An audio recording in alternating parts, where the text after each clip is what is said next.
wisdom called Panya in Pali and the tranquility called Samatha in Pali, the tranquility of the mind,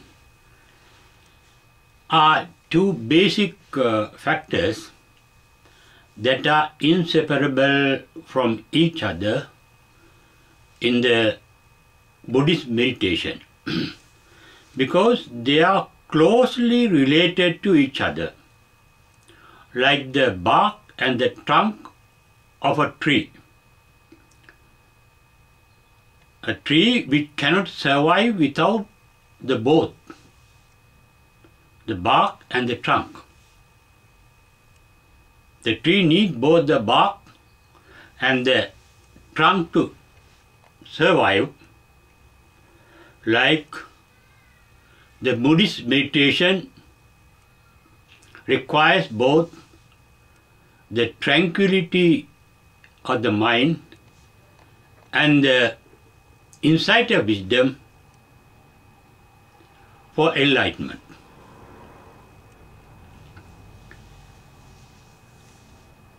In the same way, the bark too cannot survive without the trunk, while the trunk too cannot survive without the bark. Similarly, wisdom and tranquility of mind are integral to the Buddhist meditation and they form part and parcel of each other. However, wisdom is the most basic factor of Buddhist meditation called vipassana, discovered by the Buddha at its enlightenment. Even then, the wisdom too cannot blossom fully without the perfect tranquility of mind, which is sustained by the basic qualities of wisdom. The tranquility meditation called Samatha Bhavana existed in India under the Vedic meditation tradition for thousands and thousands of years before the Buddha's enlightenment. Even before his enlightenment, he followed this tradition and became an expert of the tradition, but realized that tranquility of the mind itself is not sufficient for enlightenment. Enlightenment comes when the insight of wisdom gets opened up. In the tranquility meditation, what happens is the thinking process ceases. Cessation of the thinking process. When there is no thinking, the mind is free from attachment, the mind is free from resentment, and when there is full attention, the mind is free from ignorance or unawareness. In such a state, the mind is not suffering from the excess of mental energy. The mental energy gets preserved. Therefore, tranquility meditation called Samatha Bhavana is the preservation of the mental energy. They get gathered without using through attachment, resentment or ignorance. And such gathering of total mental energy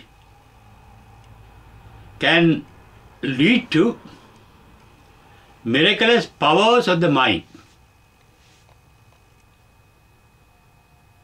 can perform miracles with that ability. And those are called abhijna. special power of the mind. When the mind is so powerful with concentration, we can say concentration, gathering of all mental energy without abusing it or using excessively, the mind is capable of seeing the entire past. That is called Pubbhe Nivasanuttiti Jnana, knowing the past, previous life. Then there is another capacity called Chatupapata Jnana, the death and rebirth of beings. What the mind can see where the dead are reborn. Then Iddhivida Jnana, there are several miraculous powers. Manomi Iddhivida Jnana, the mental body can escape from the physical body and form duplicate forms of the same personality. Or it can go through mountains, rocks, walls and hard things. It can travel a long distance. Those are miracle powers. Can create things. That is through the samatha bhavana. Even before the Buddha, there were sages who could travel in the air, who could see both the past and the future, and who could travel around the world and into other worlds of heavens or even to hell. But those powers are temporary, transient, because they last only as long as the body is surviving until the death. And that is not going to make one enlightened, to cease all sufferings, to attain Nibbana called Nirvana. And the only method to attain Nibbana as found by the Buddha was the insight meditation called Vipassana Bhavana. However, these two systems of meditation are integrated into one system in Buddhist meditation. The Yuganadha Katha of the Patisambhida Magga Prakarana in the Buddhist canon called Tripitaka, it is recorded that the followers of the Buddha, the Buddhist monks during the time of the Buddha, started meditation with the samatha bhavana. That vipassana bhavana, insight meditation, was preceded by the tranquility meditation. And in the Patisambhida Magga Yuganadha Katha, it is reported as Bhikkhu samatha pubbhagamam vipassanam bhaveti. Bhaveti means make use of. They make use of the samatha, the tranquility meditation, prior to the insight meditation to tranquil the mind. Then thereafter it says, Punachaparam Bhikkhu. Punachaparam Bhikkhu means the bhikkhus again, thereafter, samatha vipassana yuganadham bhaveti. Samatha and vipassana, yuganadham means together, integrated. They use tranquility and insighted wisdom as one system, integrated with each other. It is common sense. The insight of wisdom cannot be opened up. It can blossom without the mind become tranquil. Tranquility should be there in the mind, undisturbed by attraction, by distraction. The mind should be calm and peaceful for the insight of wisdom to blossom. But at the same time, to calm down the mind, to tranquil the mind, the basic qualities of wisdom are required. It is the wisdom that we call instinctive wisdom in us that can differentiate between what is right and what is wrong at a particular situation. Therefore, in meditation, when one is endowed with these qualities of instinctive wisdom, it doesn't do anything harmful to the tranquility of the mind, the peace of the mind, and the bliss of the mind. It is only when we are not wise, we get hurt in our mind. Wisdom is the capacity of blissfulness. The mind has to be blissful, peaceful, and calm. It is the wisdom that makes the mind calm. That is the basic wisdom, instinctive wisdom that is available in all beings even before enlightenment. The final blossoming of wisdom is enlightenment.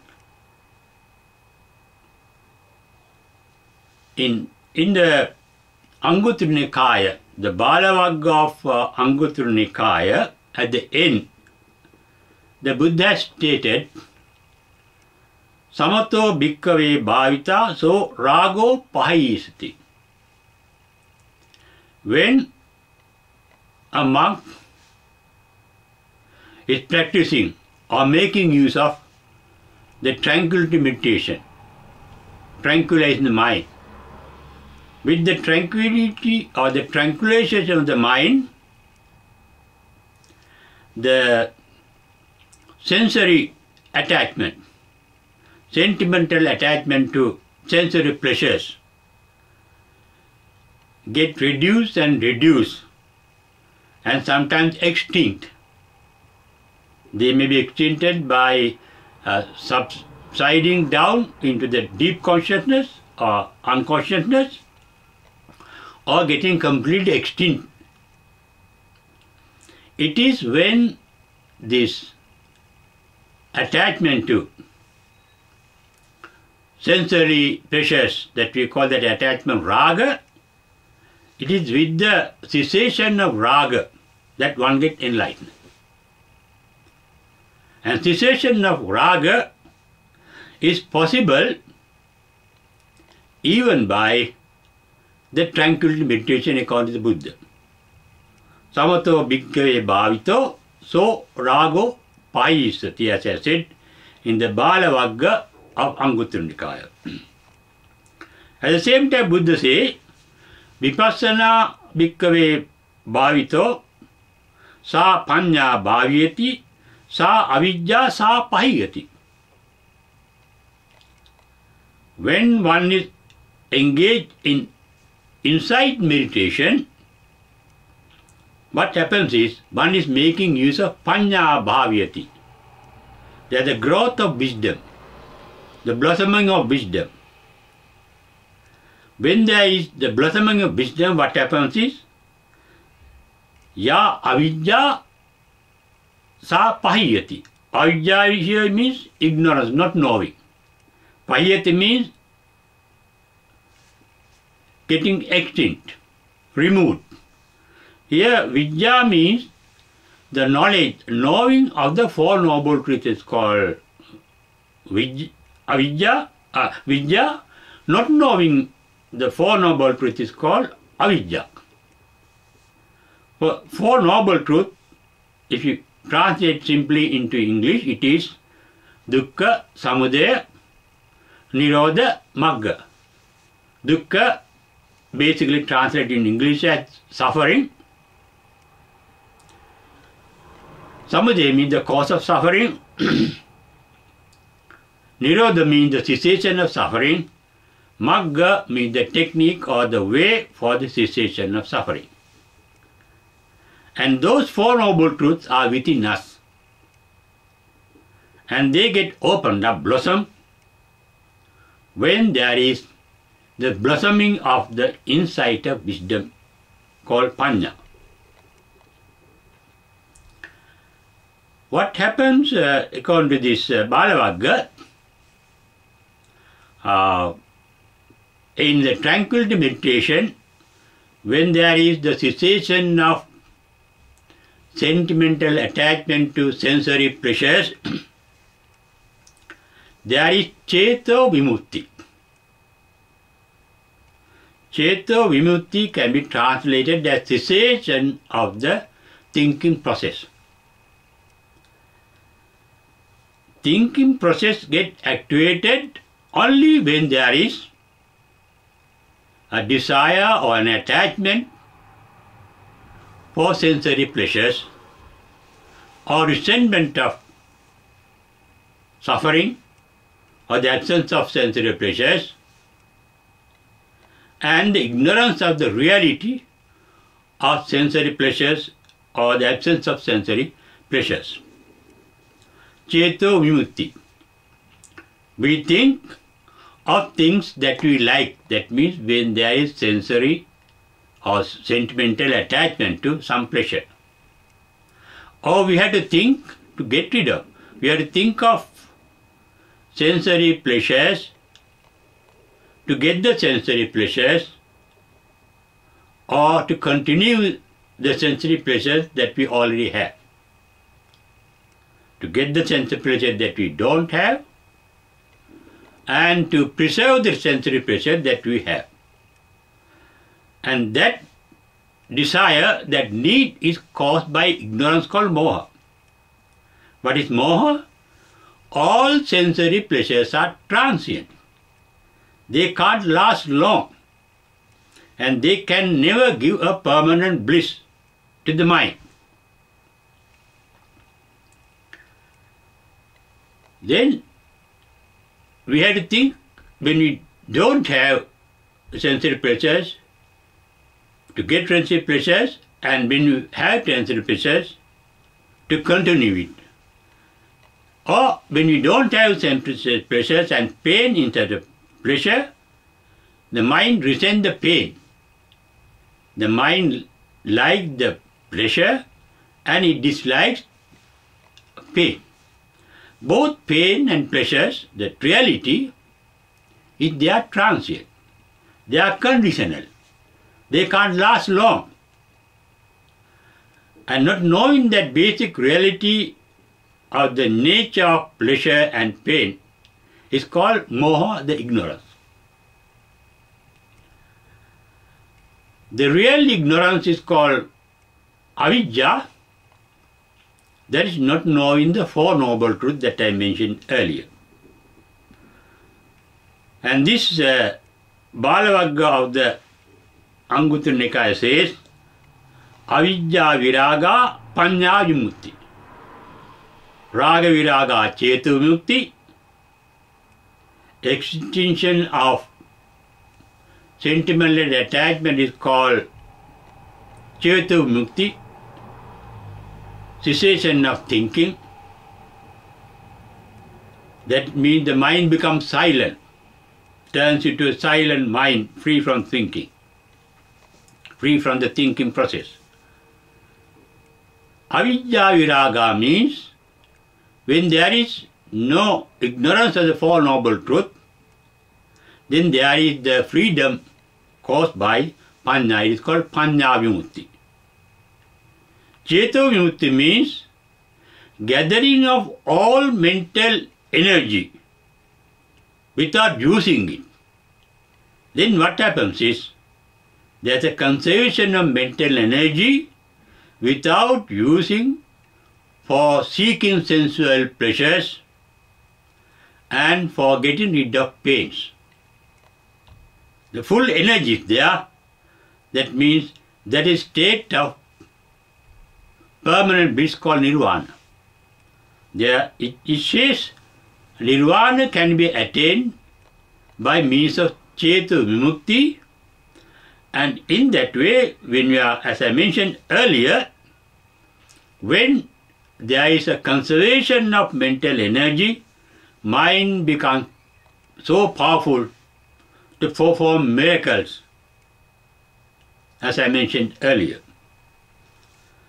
But during the time of the Buddha, majority of the Buddha disciples got enlightened without Cheta Mukti, only through Panya Mukti, developing or blossoming of the wisdom. Most of them, they don't have miracle powers. They couldn't see deities or devils or ghosts. They couldn't see their past or their future. They couldn't travel through air. They are called Sukha Vidasaka, just dry, bare insight of wisdom, bare meditation. The meditation in the Buddhist traditions are of two types. One is Suddha Vipassanayana, the vehicle of Suddha Vipassana, pure or bare insight. Then Samathayanika means the tranquility meditation called Cheta Vimukti, where the mental energy gets 100% gathered in the mind, and the mind becomes very powerful, and the mental faculties become capable of performing miracles. In the Susima Sutta of the Samyutta Nikaya of the Buddhist canon called Tripitaka, there are reports that majority of the Buddha's disciples are Sukha Vidasaka. They are of the Panya Vimukti, enlightened one. They don't have miracle powers, the Abhijna.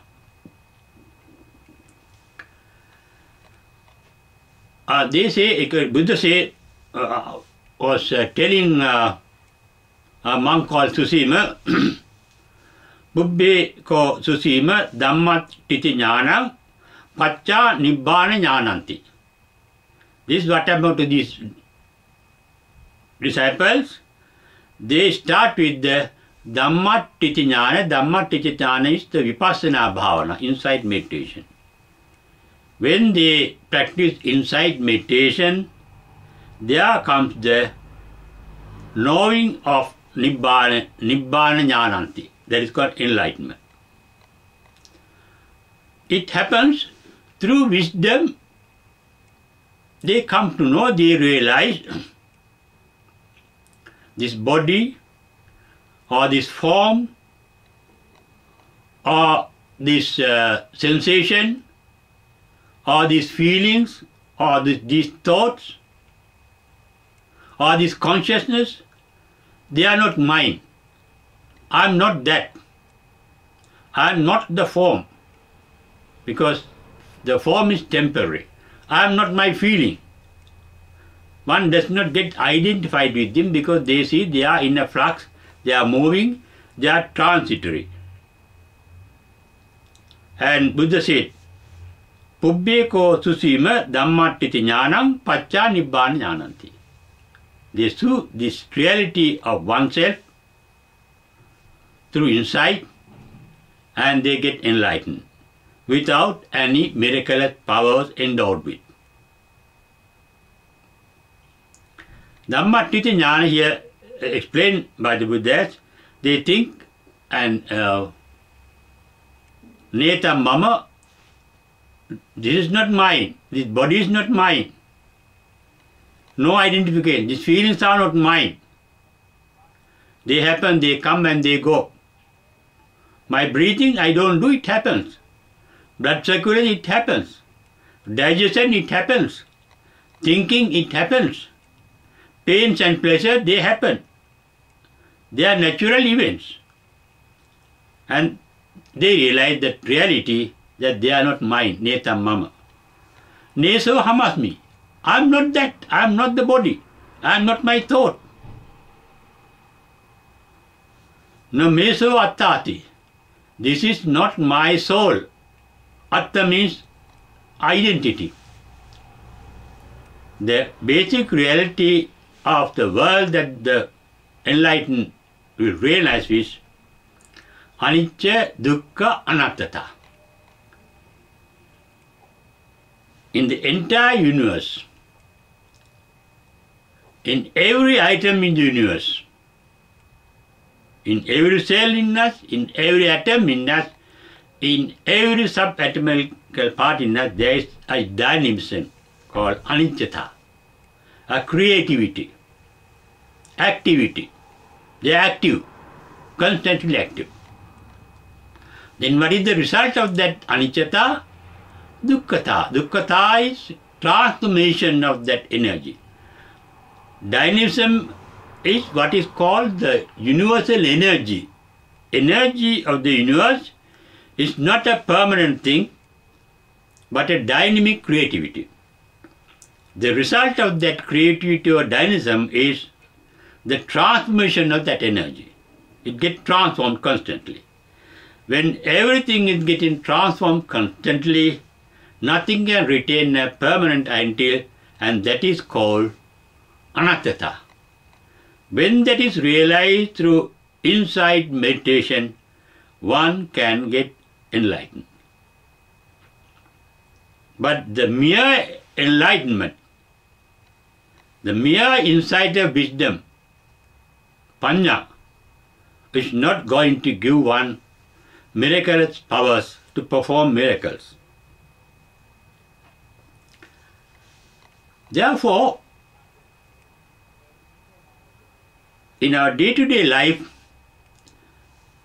even we don't develop miraculous powers, the tranquility meditation is very useful to get rid of our stress and tension in modern life, to lead a calm and peaceful life in our mind, to calm down the mind.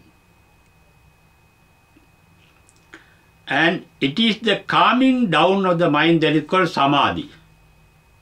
Tranquility of the mind is called samadhi.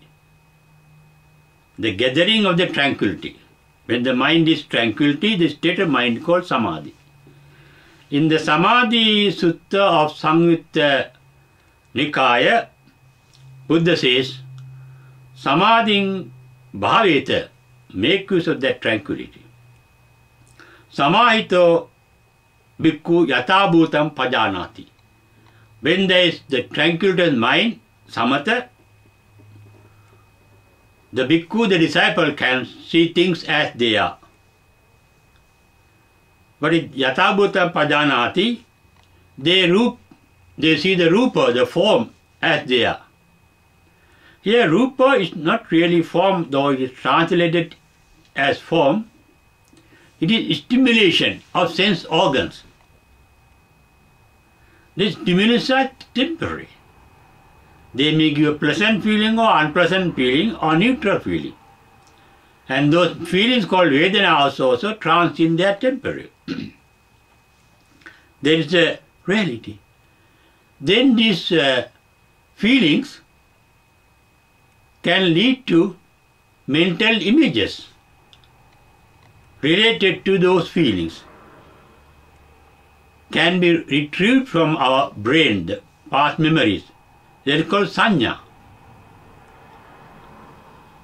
When we see something or hear something, our memories related to what we hear or see get retrieved from our brain, and those past memories becoming retrieved are called sanya. When they get retrieved, when we remember something or someone, we start thinking. The thinking process starts about what we see mentally. And that is called sankhara, thinking process. When there is thinking, in the unenlightened mind, with likes and dislikes or ignorance, it creates vijnana. Vijnana means the capacity to be reborn in the next life. It gets this thinking process feed the stream of consciousness. And those things happen naturally, spontaneously, without our getting involved and realizing that. In Sama Sutta, it's called Yatha Bhuta Padanati. See things as they are. Anicca, Dukkha, Anatta. Things are dynamic, things are in a transformation, things get return a permanent identity. In the Samma Samadhi Sutta of the Anguttara Nikaya, Buddha says, to have this Buddhist trance called Samma Samadhi, the real Samadhi, real tranquil state of mind, one must be able to bear up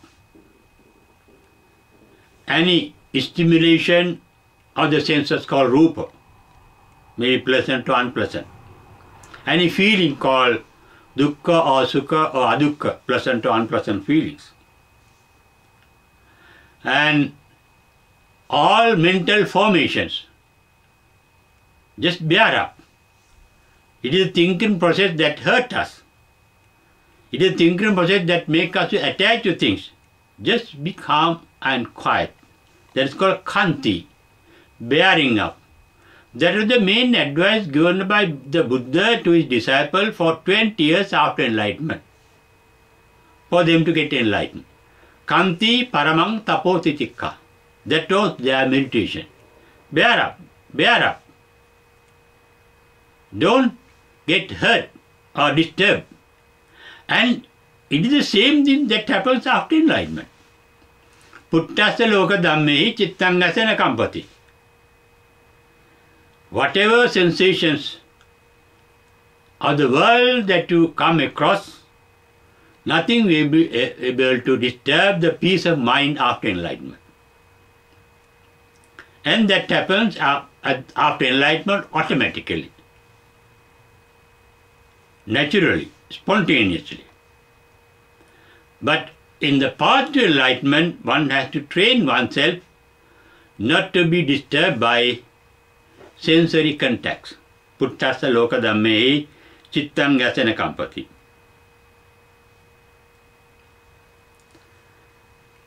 Therefore,